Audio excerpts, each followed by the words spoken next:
There we go. All right, so welcome to Inner Fitness. Today our topic is Powerhouse. Let's see where this goes today. But first, let's start with the reflection.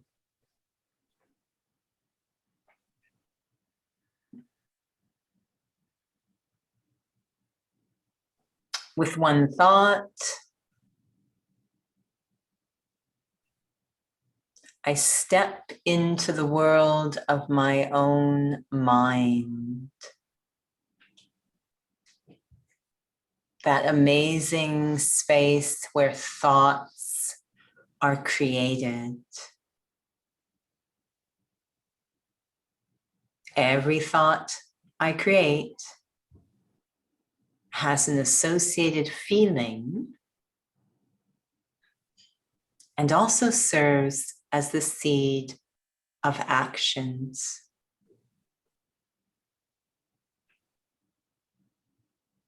Thoughts are therefore so valuable.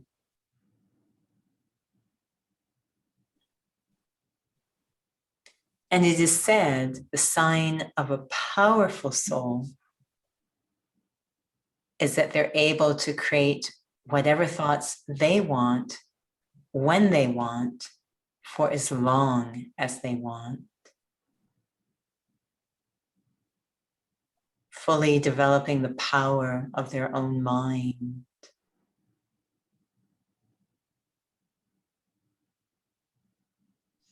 I check in to assess my own power, the power of my own mind. In 1 second, wherever I am, can I bring myself into a peaceful state of mind and stabilize there, regardless of what's happening around me? Or is the activity of my own mind controlled, affected by the outer world? Something happens outside and it shapes how I think. Are my thoughts a result of what is perceived through my physical senses? My eyes see something and it shapes what I think.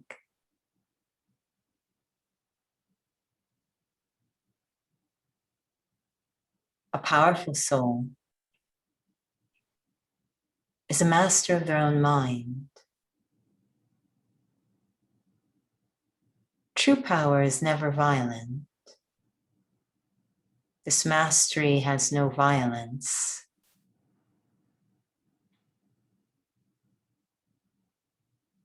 True power can sustain what is benevolent. It is easy and light, easily able to hold my mind in a peaceful state.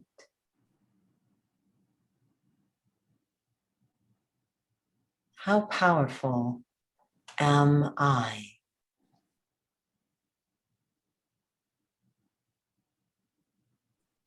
Om Shanti. Om Shanti. So again, welcome to one and all. Our topic is Powerhouse.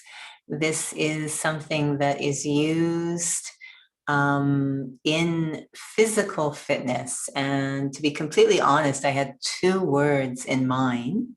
One isn't as well known, perhaps we've heard the term powerhouse, but another one that I was thinking about a lot was wheelhouse. So these are both house words and they are both used in terms of sports and fitness, powerhouse and wheelhouse. So I'm not confusing my W's and R's right now. It is wheelhouse. But let's start with powerhouse. In just the physical, not going to spiritual yet, just the physical realm, What does powerhouse mean? We say, wow, they're a real powerhouse. What does it mean?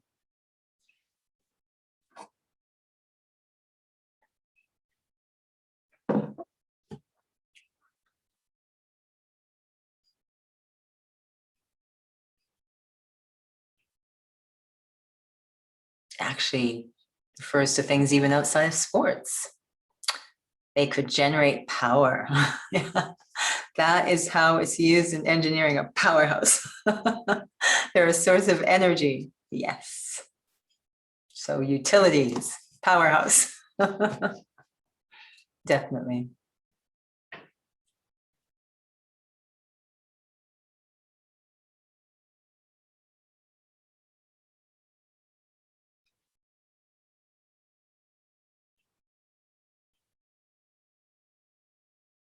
So very often in fitness, when someone is seen as a powerhouse, they're very strong.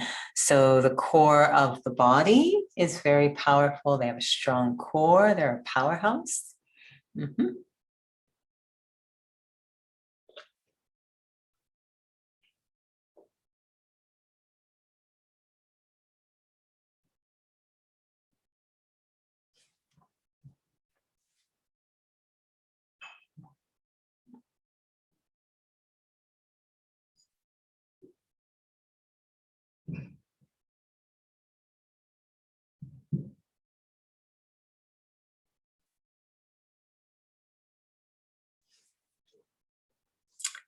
So good alignment and execution of movement.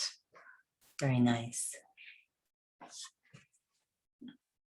Sometimes it's referred to those that can lift quite heavy weights. And so this idea of being able to lift in the face of incredible resistance, in this case, physical weights. But we also could say at the workplace, they're a powerhouse in the sense that even in challenging situations, you can trust them to get the job done. They finish tasks. They are undeterred by resistance or challenging, just like the lifter on the weight floor, undeterred by the amount of resistance, they lift it. And so in these other capacities at workplace, this idea of, wow, there's someone who gets things done, nothing stops them, the powerhouse. So they seem to have their own internal generation of power, right? So they're a housing for power. They're not dependent on external sources of power.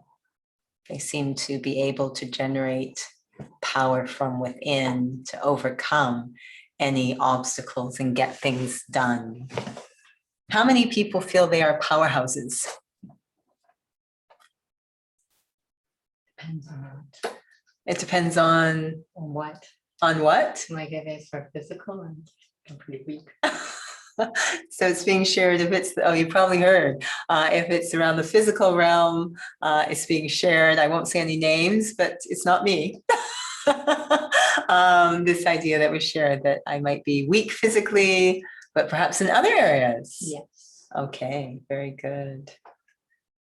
So yes, there's many different areas. I could be physically a powerhouse, emotionally a powerhouse, mentally a powerhouse, in terms of activity, a powerhouse. And then of course, we're talking about spiritually a powerhouse.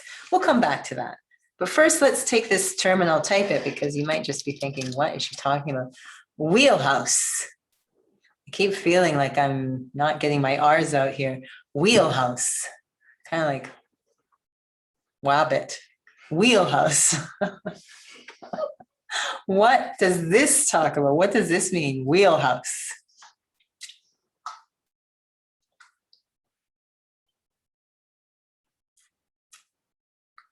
I like this term. I don't know why. You've never heard it. You've never watched baseball.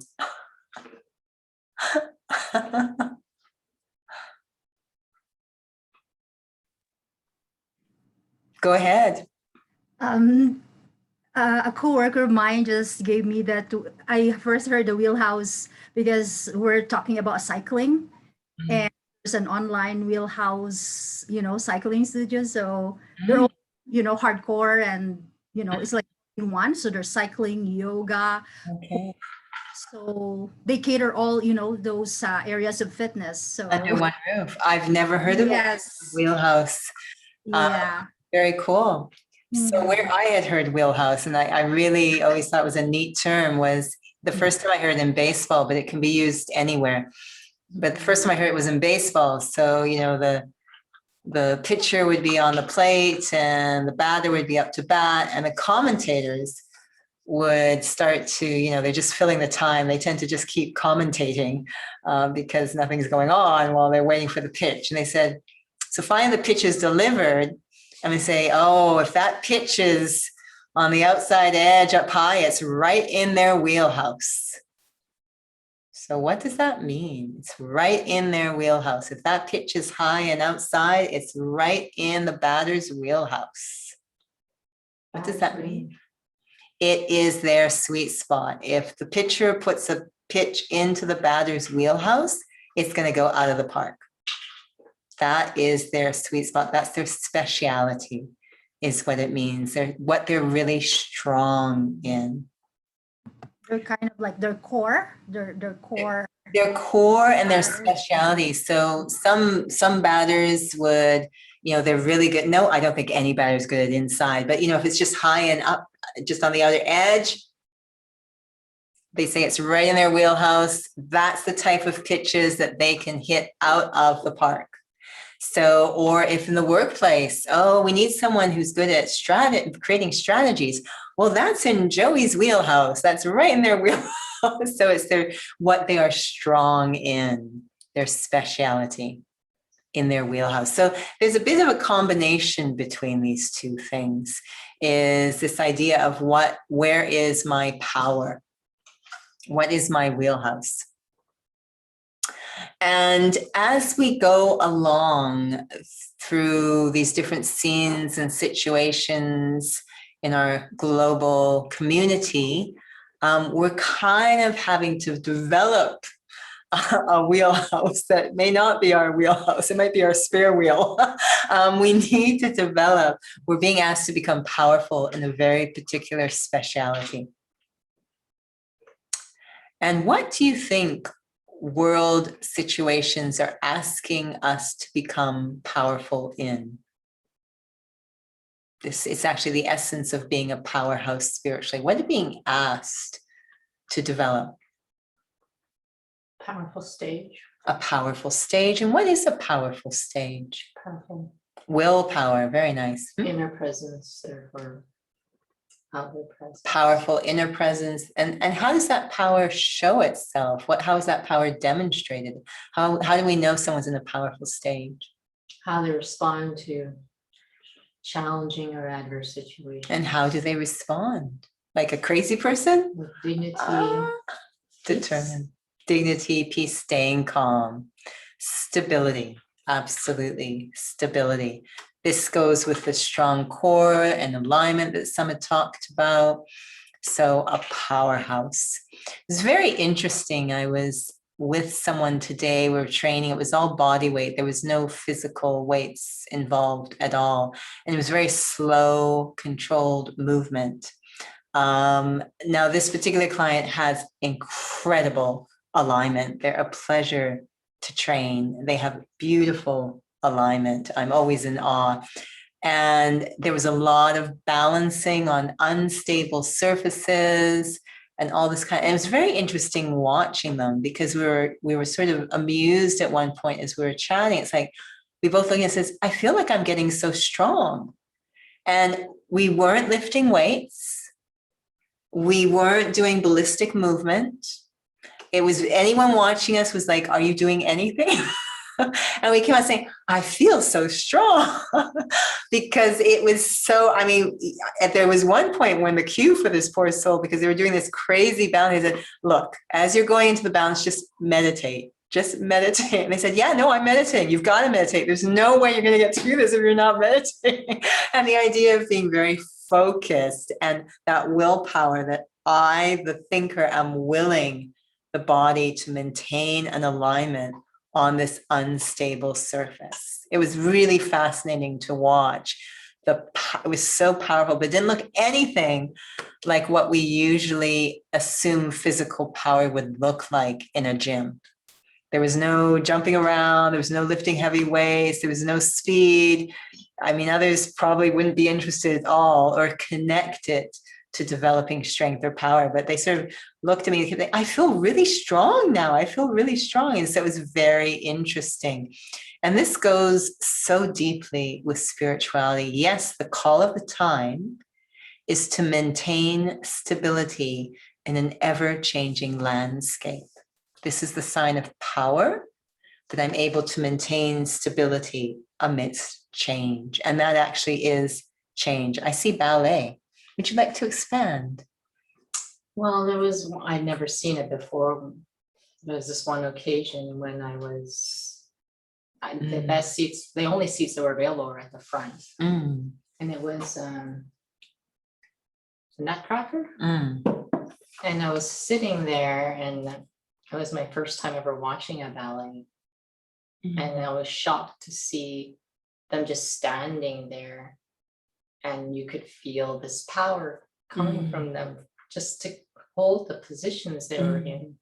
And I think that we always can sort of take for granted. It's such a beautiful, elegant,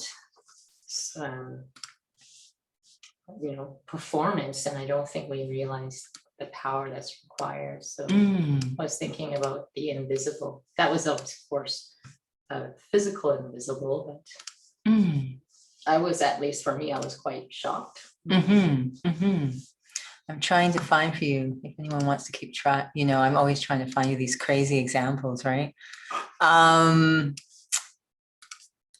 But definitely it's quite interesting and very connected to spirituality because, Hema, I was wondering why I also feel so strong. Do you feel strong spiritually or physically, Hema? You're not doing any unusual exercise or workout? Physically and spiritually both. Good. Because I'm going, because like what's going on in my life right now, right? So many things up and down, dealing with a different situation. But it's very unusual because I never seen such a responses from myself. Usually it's always the emotional ups and down and thinking something absolutely like the normal way, right? But now lately I'm feeling it's very, and physically as well, I can see the muscle tone. I don't know, it might sound very weird, but even muscle tone and then all the muscles, I feel very strong. I don't know why. I'm not doing anything unusual. Neat. Oh, here we go. I'm getting there, folks. This soul just makes me laugh. So this idea in spirituality that, life is more and more throwing curveballs, just like the baseball player. And, the pitcher's throwing a curveball thinking, I'm going to be able to get past this batter. And the commentator saying, oh, that was a bad pitch for him to throw because that curveball was right in his wheelhouse. He has so much power when that ball is thrown at that way to him. So imagine life throwing us curveballs, as we say, constant change or crisis, and it's right in our wheelhouse. We actually are very powerful in the face of those types of unexpected situations. This is not most people's wheelhouses. They like everything to be the same. Everyone's wanting things to get back to normal and all of this. I don't want any weird curveballs. Imagine if that became my wheelhouse, the place I am most powerful. My speciality is actually to respond to these ever-changing situations, that I've got a very good alignment core, that quiet strength of spirituality, which can be defined as staying calm amidst stability, exactly what was shared. The sign of alignment, that would be excellent. The sign of alignment spiritually is Om Shanti, is peace. That's always the sign I am on alignment, is I have that inner peace. So if I can maintain it in various situations, this becomes my response. It requires an incredibly strong core, spiritually speaking. To become a powerhouse, we're so used to, when we hear the word power, we just think, big and, forceful and strength and weights and big. Did I mention big? And the thing I've been discovering lately in spirituality, in quiet contemplation of myself as a spiritual being and the one we refer to as Supreme Soul, the powerhouse, it is such a soft energy. We use the term soft power. It's a very unintrusive energy. It's very quiet, subtle, easy to dismiss. So this probably has nothing to do with anything, but I enjoy watching this ballerina. So y'all are going to watch her. Really has nothing to do with anything. So this ballerina, I can't pronounce her name, with the Bolshoi, Svetlana Zakharova. Could be a ballerina or a tennis player. I'm not sure. I'm going to bring this, I'm going to find it. I just laugh when I see her because she is miles ahead of everyone here. She's a very slight little thing, as you will see. Very slight. I'm just trying to find a good one. Oh yeah, this is crazy what she's doing. Okay. That's it. 208. Let's start here. This will give you an idea. She's chatting with a dancer beside her. So this will, I'm not good at this. Oh, did that work? There's too much though, isn't there? Oh, it's shortening it. Okay. So here we have Svetlana. So you can see that she's kind of, that's her leg, by the way, up here. This is her just hanging out. All right, so let's go to the fun stuff here. Let's go to about there. Here we go. So they're doing middle work, and she's got everyone around her, and it's interesting to watch so that you're going to see the contrast. They're doing a développé. So you're going to notice her leg goes to a ridiculous height, and then she's going to sweep it back into arabesque. Now it's going to come around the side. Now she's a slight little thing. Notice where her leg is. Oh, sorry, I couldn't stop in time. Oh, we'll stop it there. Okay, look around. There's where her leg is and where everybody else's leg is. There seems to be a distinct difference. She is a tiny, tiny little thing. Now, I want you to think about what kind of strength or power is required to do what she's doing right now. And if you're not sure, then stand up and try it. It's ridiculous, okay? I can't bear. Let's I'm see still where this, thinking it's a statue. let's see where this is going.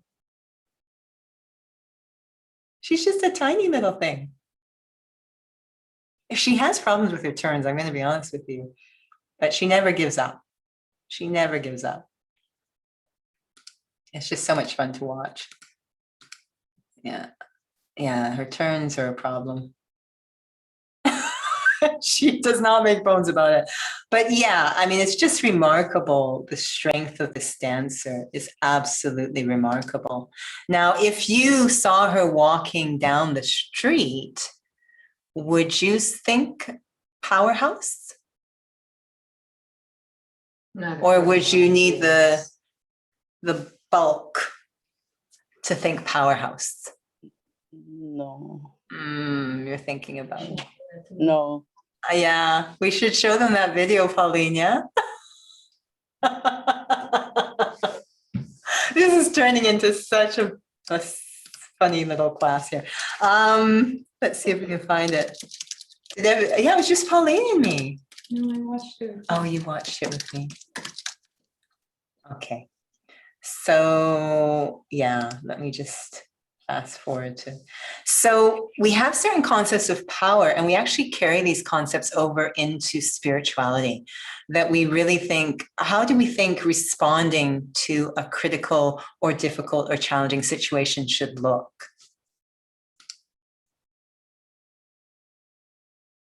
someone is coming into conflict with you. I had someone describing a scenario just today. Actually, they have a supervisor who, I think at least now 7 people have quit that workplace, and she feels it's because of the supervisor who is quite strong and conflictual, etc. So how do we usually deal with those kinds of situations in the workplace? What do we feel is a sense of exerting my power in the face of that kind of leadership?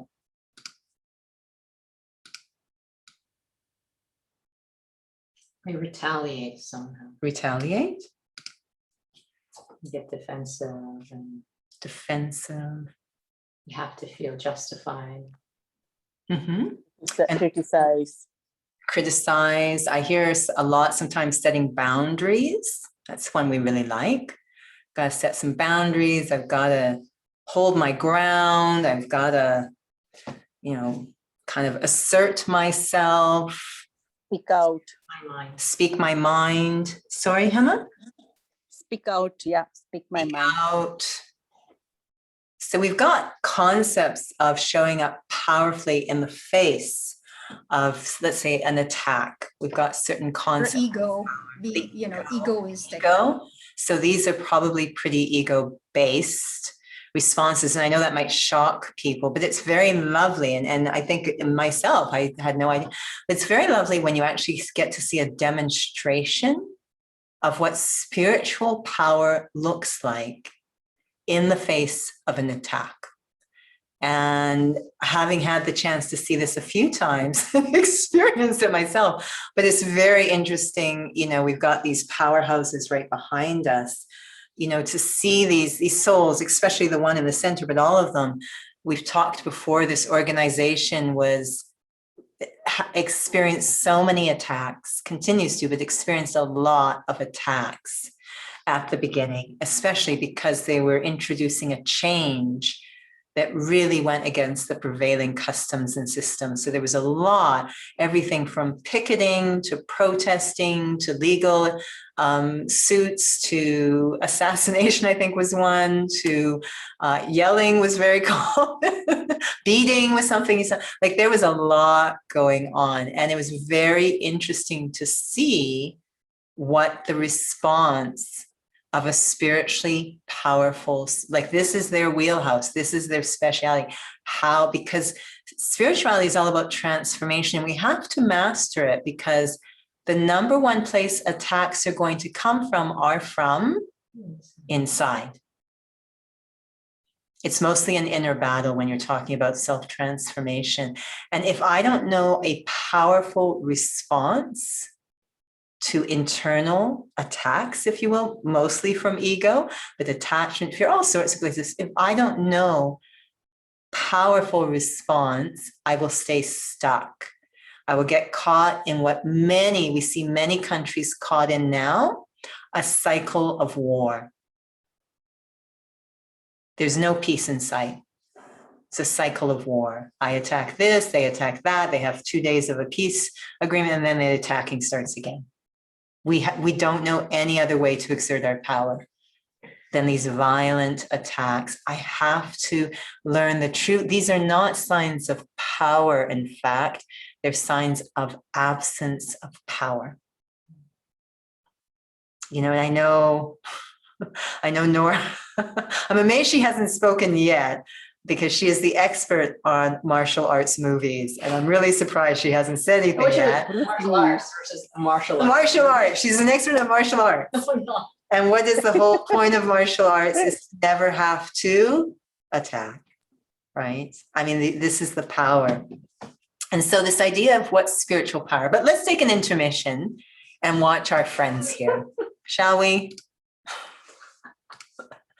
I will say these 3 gentlemen are so humble to do this to themselves in public. Here we go. Sorry if I can get the mouse over there. All right. Did you see that? That's realistic. Don't kick me, Steve. What's the tempo? 8. Okay. Snapping for a I reason. lost count. To this side, here we go. Feel like You guys have no rhythm. Bodybuilders. I can't see past 2. Okay, so big Be hand. intelligent and like move to the side. Yeah, let's. Ballet is so hard because your body has to be in positions that aren't natural for it at all. 2, 3, 4, Sue, Sue. T, how about you go first? Yeah. Come on, guys. Come on, Twinkle Toes.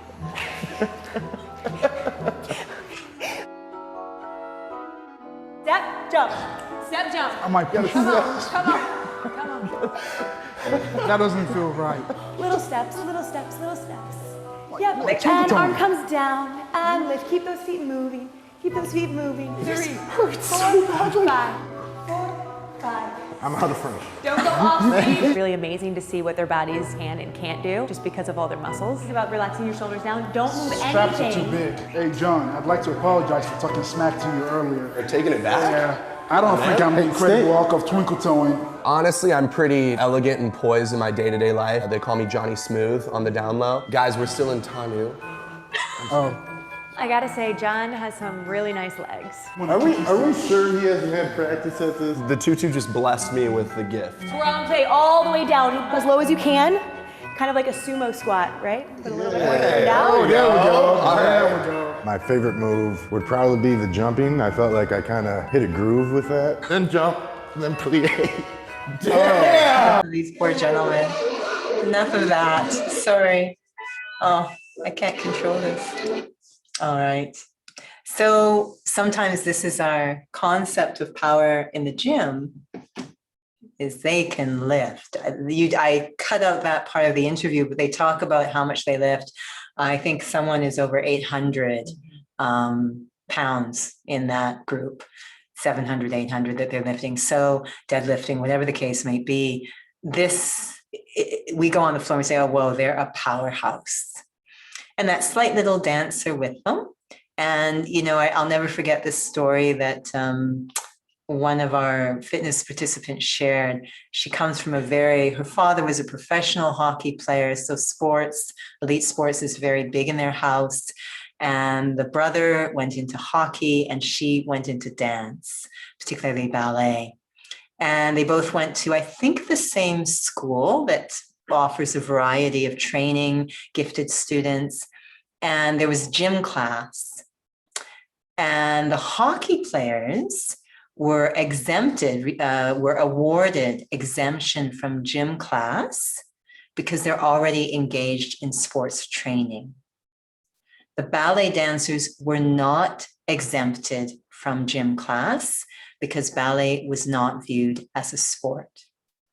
It's a very common concept because it's very soft and subtle and, this gentle, graceful. So it's not really associated. It's the same physical literacy. It's the same physical. I mean, I've showed you in earlier cases of the men lifting the woman over their head with one arm gracefully. They're lifting a heavy object over their head. So in terms of physical literacy, this is the same, but we have a deep, deep concept of power. This is pretty obvious to sort out, but it's not so obvious when it's happening inside, when it comes to spirituality. So it was very beautiful when I would see these or hear stories of, these students, these attacks, and the power they had in their response.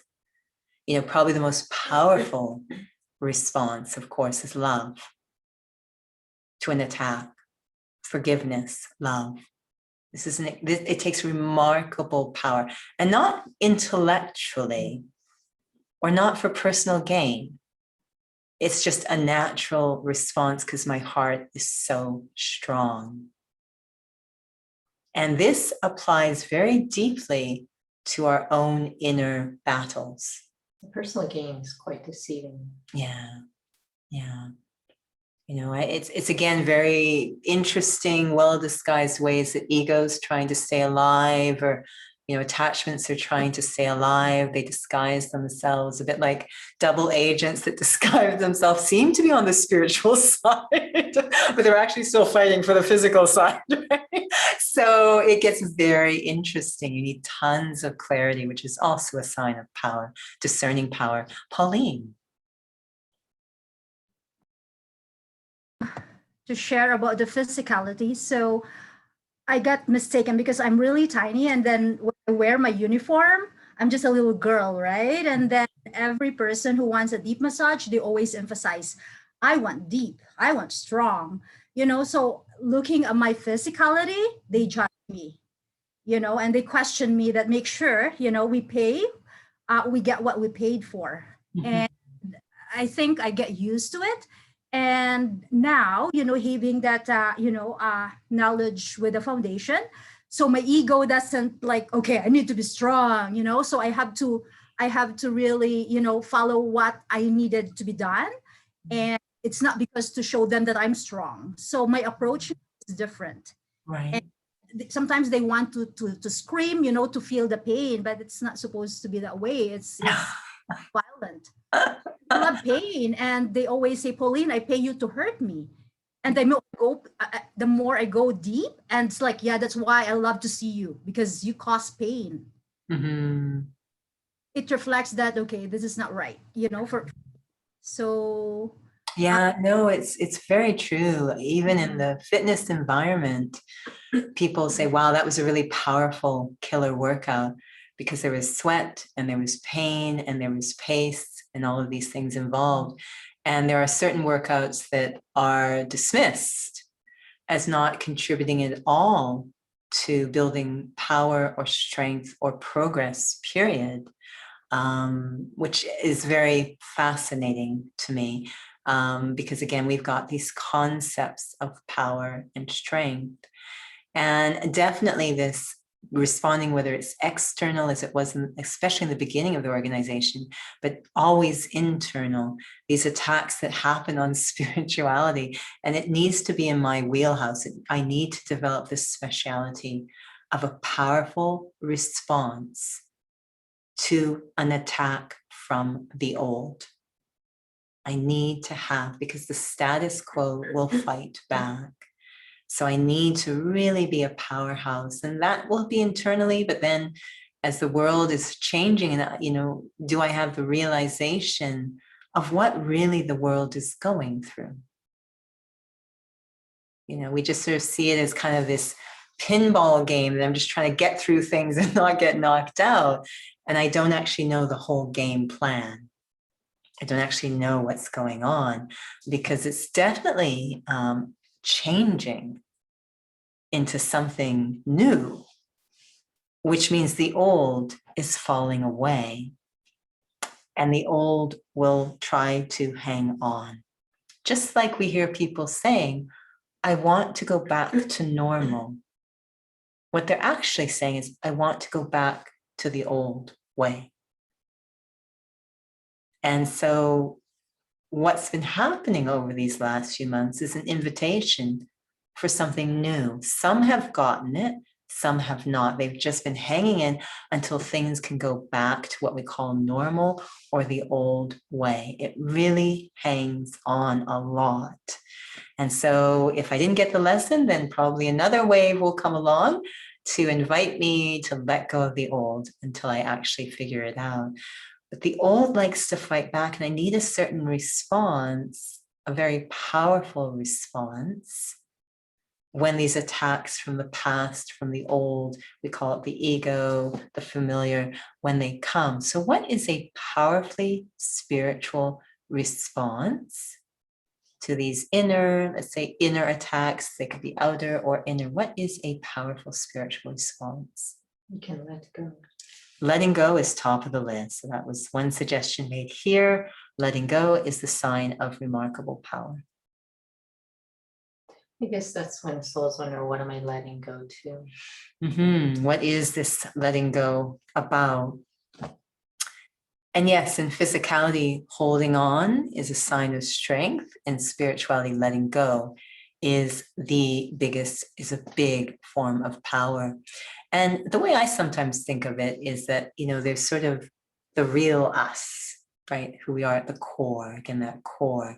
And we've kind of had layers and baggage and things attached to us. So imagine, someone walking down the road with all of these bags and baggages kind of lashed onto them.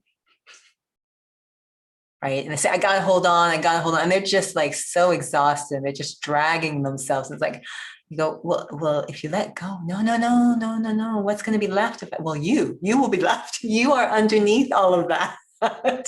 They're like, no, there's nothing. There's nothing. If I let go of this baggage, there is nothing. It's like, no, you are underneath. No, there's no me. I am my baggage. If I let go of the baggage, I'll disappear. I'll be gone. There will be no me. What am I without ego? Who am I? You ask souls this, who am I without ego? And they just give you another form of ego as a response. Right?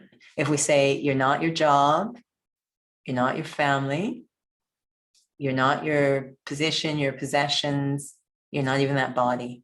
So who are you? It's very challenging for souls to have an experience of themselves outside of those things. And yet that's what we're saying, you are at the core, is what you are outside of those things. So I'm letting go to liberate the real me, not to nothingness.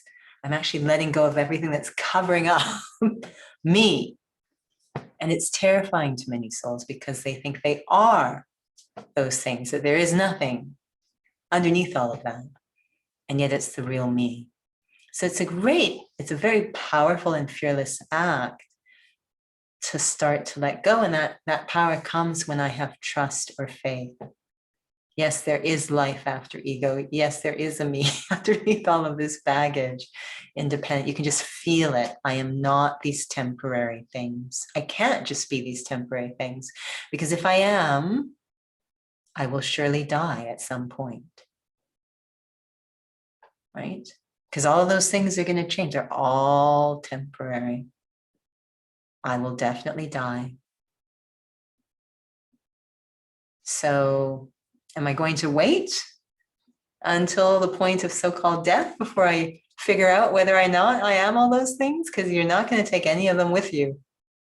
Definitely not the body. We have witnesses that they're left behind.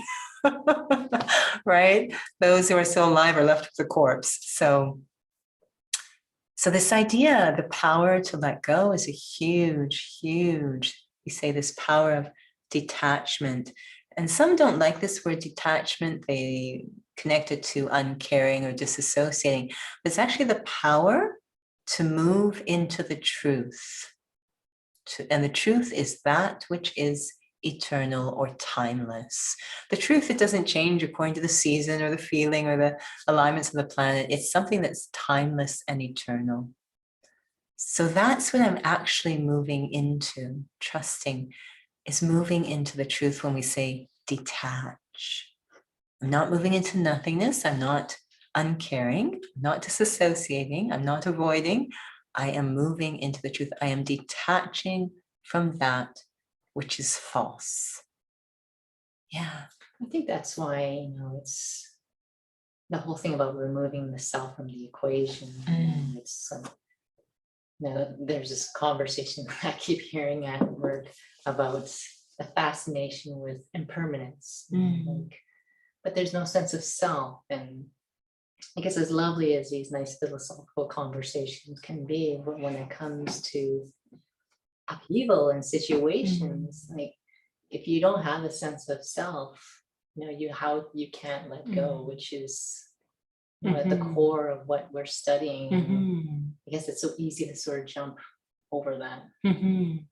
Right. And so this idea of power being connected to a strong core, that really spiritually powerful souls have a powerful spiritual core, and that's simply the experience of myself being a spirit, right? A very timeless, eternal, undying experience of the self. So all sorts of things can change around me. You can throw me all sorts of curveballs, but now I've got an anchor. I've got something solid and stable to stand on, that core. And it's amazing when souls are this powerful. So now when things, I mean, what is going to be changing? What are these changes, these curveballs that are being thrown at me?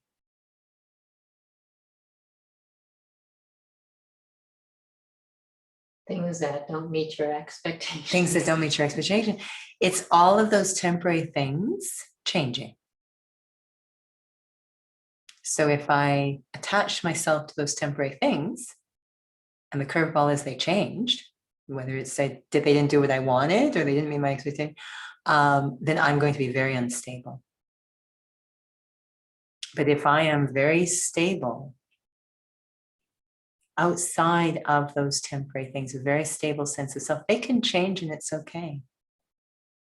They will not destabilize me. I have a core that's independent of those things, right? So there's really no sense of crises, right? Because nothing's really changing. I mean, I'm so attached, so stable, so anchored in what is eternal or timeless, then it's fine that things will be changing. I expect things. That's the only expectation I have, is that things will change, things will come and go. And that's definitely what we saw in these souls, is everything changing, but they really began to put their efforts, that inner fitness, that inner exercising of connecting, really immersing themselves in what is eternal, such that that became their reality, a massive paradigm shift.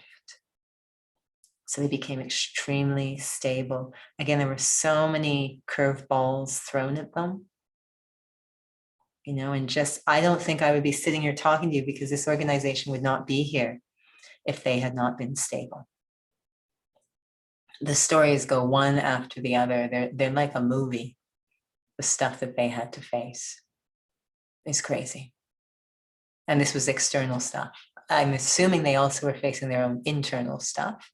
But they, their main focus was on those very, very simple things that develop a strong spiritual core. Who I am eternally, who I belong to eternally, and what is the big picture?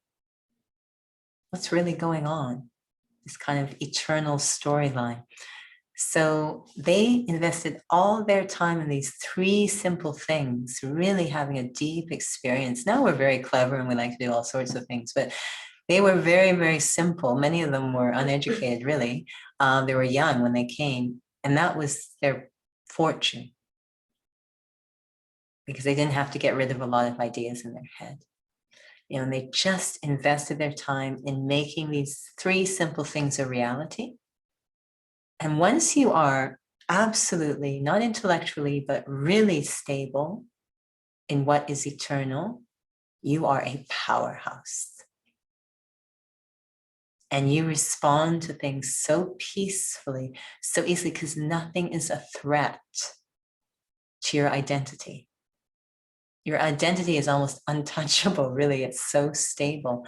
Nothing is a threat. People can insult you, they can compliment you, they can ignore you, they can love you. It's fine. It's all fine. And the beautiful, because they were stable in that experience of being a soul, they had access to all of the specialities of a soul, which is to be very loving, which is to be very patient, which is to be very understanding. So these, just incredible signs of power, but it looks just like that thin little ballet, just so deceptive. They don't set boundaries. They don't need to. We have boundaries with defenses and security systems when we're threatened. But you don't need boundaries if nothing can snatch away your sense of self. As it was always said, no one can insult me or without my consent. Right? So it's really, this powerhouse of accumulating spiritual truth within the self, becoming a source of truth, the embodiment of truth. This is a powerhouse. And it very much is the call of the time because we're seeing the changes happening at an increasing frequency and intensity.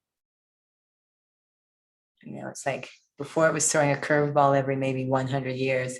Now it's almost every other day. Here's another curveball. So it's got to be in my wheel. Curveballs have to be in my wheelhouse, right? And that's why I become a powerhouse. Become very spiritually stable. So I'm looking at the time. I'm going to see if there's any comments or thoughts that anyone wants to share.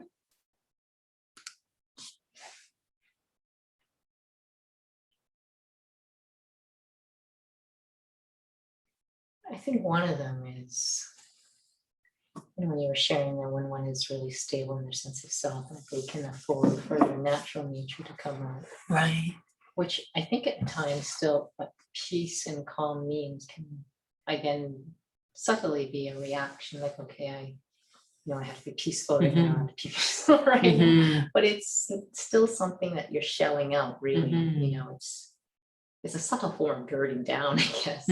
But to really, for that to really, like, basically it kind of feels like you have to step back a bit further for peace, right? Your sense of self. I've noticed something happens, and we'll get you to do it just so you can move around in the last 5 minutes. Everybody stand up.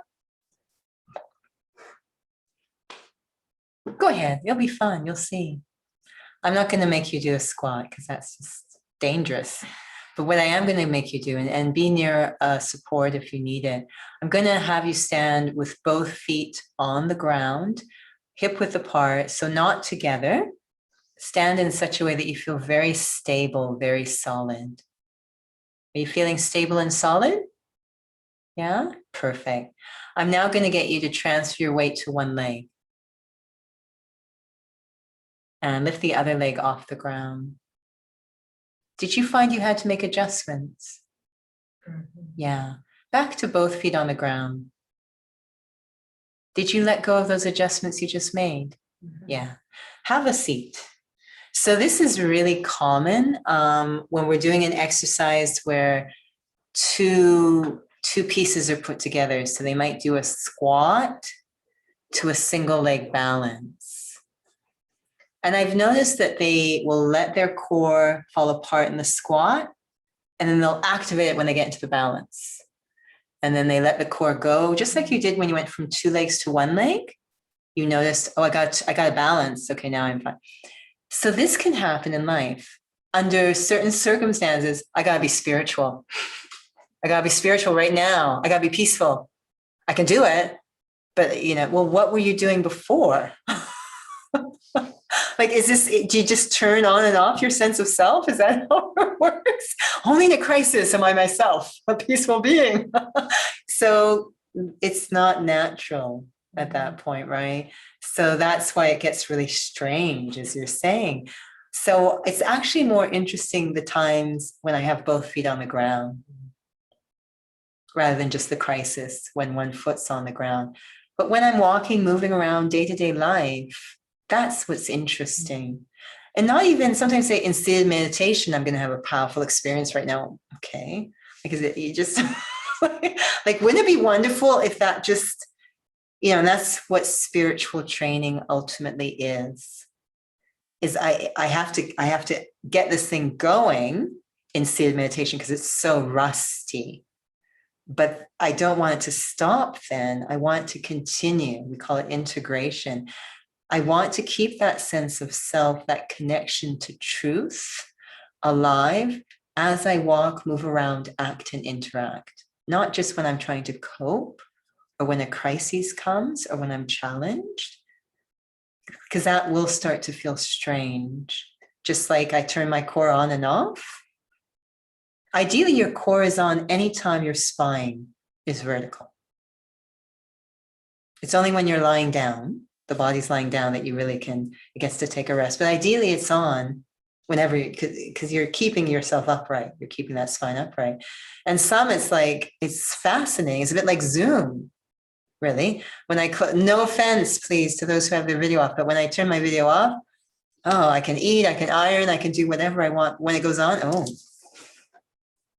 presentable. right? We kind of have this feeling with spirituality that there's certain times when I'm going to have a powerful spiritual experience, and other times I'm just kind of ordinary or even forgetting. I will never get stronger that way. I'll have strong experiences, but when a crisis, when a curveball comes, I may or may not be able to be powerful. So I need it to be my natural, we call it ever ready or natural, my natural, and that's only happens through those times in between the conventional powerful moments, those ordinary, so-called ordinary moments, walking around, driving the car, cooking a meal, ironing, talking to someone, getting the mail. These need to become spiritual activities. I don't want to forget myself. This is my favorite thing. And we need to have a sense of when I am in alignment. You know, I was always in awe of the athletes that we saw Svetlana struggling with her pirouettes. We won't show you, we've run out of time, but there are dancers who can go into 10 turns, and you have no doubt that they will land it beautifully every time they're on. Wouldn't you love that? That you're just on you're always on, so reliable, versus I'm not sure if I have the spiritual strength to deal with the situation or these responsibilities or whatever the case may be. So I need to, this was, I think, I really feel Brahma Baba's, the first student, he just was constantly paying attention to what was going on, not just at selected times or conventional times such as seated meditation, but all the time paying attention, becoming strong. So it becomes my natural nature. I am in that awareness as I'm walking and moving around in a truthful place. So we're very much going into overtime. I have no idea what the topic is next week. It'll be a surprise. It'll be a surprise. I think you need to send it back to me. We'll take a moment to reflect.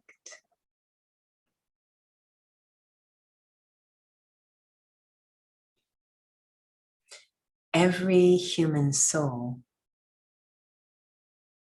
has the capacity to be a powerhouse, a benevolent, loving, non-violent response to change. But that capacity is only unlocked through an experience of what is true, timeless, eternal. That which is concentrated is always powerful. That which is a point, so concentrated, is powerful. Experiencing the very essence, the very point of who I am, free from all those temporary labels, gender, age, race, language, culture, possessions, positions, relations. If all of those melt away, what is left is me. Pure me, a wonder. I, the soul, the being, pure being. Timeless. The more I experience this, strengthening my core sense of self, the more powerful I become. Om Shanti.